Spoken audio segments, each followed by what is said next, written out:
Hello my dear student, welcome to KK Chauhan Vision. Once again I am here with few more questions from lesson gravitation. These questions are related only one formula, that is force is equal to G. It is a, this is a G is capital G is a gravitation force of constant of gravitational constant, and m1 and m2, okay, and D square. इस फार्मूले पर आधारित मैं question लेके आ रही हूँ. कौन से क्वेश्चंस? फर्स्ट क्वेश्चन है what happen to the force between two objects if the mass of one object is doubled. And second question है what happen to the force between two objects if the mass of both objects are double. And third question is what happened to the force between two objects if the distance between the object is double and tripled.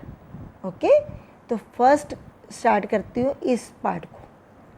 तो question है what happened to the force between two objects if the mass of one object is doubled. ठीक है, हमें formula तो पता ही है ना, F बराबर ये G m1 m2 over D square. ठीक है, ये फर्स्ट ऑब्जेक्ट है हमारा और ये सेकंड ऑब्जेक्ट है.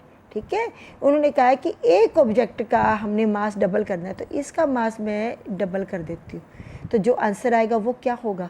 फोर्स पहले जितना आंसर आ रहा था तो उसका दुगना ही आएगा ना आंसर, डबल आएगा ना आंसर. तो यही हमारा आंसर है. If the mass of one object is doubled then the force between two objects will be doubled because gravitational force is directly proportional to the mass of objects.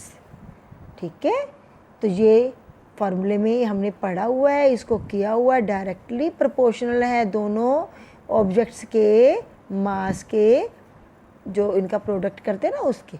ठीक है, तो अब नेक्स्ट इसी में करते हैं क्वेश्चन कि अगर मास what happened to the force of gravitation between two objects if the mass of both objects are double. दोनों का डबल कर दे. ठीक है, तो क्या होगा? फिर हम इसका वही फार्मूला लगा के देखेंगे. ये था ये कैपिटल जी, ये फर्स्ट ऑब्जेक्ट हमारा और ये वाला सेकंड ऑब्जेक्ट, और ये है डिस्टेंस. इसको भी डबल कर दिया और इसको भी डबल कर दिया. अब कितना होना चाहिए? ये और ये इसका मल्टीप्लाई करो, कितना आता है? 4 टाइम्स इंक्रीज़ हो जाएगा. ठीक है, 4 टाइम्स फोर्स जो है वो इंक्रीज़ होगी. ठीक है, आंसर आ गया. The force between two object is directly proportional to the product of masses of the bodies. So if the masses of both bodies और बोथ ऑब्जेक्ट्स आर डबल्ड करते हैं then the force between them will become 4 times.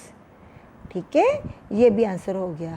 Third हमारा question आता है what happened to the force between two objects if the distance between the object is doubled. पहले इसको पढ़ेंगे, बाद में फिर ट्रिपल वाले को पढ़ेंगे. ठीक है, अभी डिस्टेंस की बात हो रही है. तो डिस्टेंस ये था ना हमारा फार्मूला, ये इनकी तो बात नहीं हो रही है. अब पहले तो इनकी बात की थी, अब इसकी बात हो रही है. इसको डबल करना है, फिर बाद में इसको ट्रिपल वाला भी हम पढ़ेंगे. डबल करेंगे. देखो ये डिस्टेंस जो है वो इन्वर्सली प्रोपोर्शनल है फोर्स के. अगर डिस्टेंस बढ़ेगी तो फोर्स कम होएगी. ठीक है, ये वाला फार्मूला आता है ना, इन्वर्सली प्रोपोर्शनल आती है. ठीक है, अगर ये डिस्टेंस बढ़ेगी तो फोर्स कम होएगी, डिस्टेंस कम होएगी तो फोर्स बढ़ेगी. आप डिस्टेंस जो है वो इंक्रीज़ कर रहे हैं ना, बढ़ा रहे हैं, डबल कर रहे हैं. तो अगर तो डबल कर रहे हैं तो the distance between two object is doubled. अगर डबल कर रहे हैं तो ठीक है, ग्रेविटेशन फोर्स जो है वो 4 टाइम्स हो जाएगी. कैसे? ये था ना हमारा फार्मूला 1/d स्क्वायर. ठीक है, तो F जो है इसको डबल किया इन्होंने, तो कितना होता है? 1/4 हो गया ना, 2 2 ज़ार 4, तो 1/4 टाइम्स हो जाएगी. ये कम हो रही है फोर्स. ठीक है, फोर्स क्या हो रही है? डिक्रीज़ हो रही है. जैसे ही डिस्टेंस बढ़ेगी ना तो फोर्स जो है वो डिक्रीज़ होनी शुरू हो जाएगी. और अगर हम डिस्टेंस जो है वो ट्रिपल कर देते हैं तो 1d², ये था ना हमारा फार्मूला d²,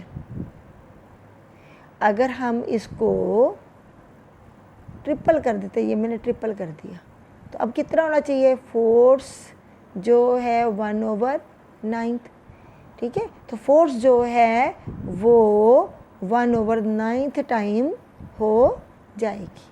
कितनी हो जाएगी, क्यों ऐसा क्यों हो रहा है, अगर ट्रिपल करते हैं तो 1/9 हो जाती है, अगर डबल करते हैं तो 1/4 हो जाती है।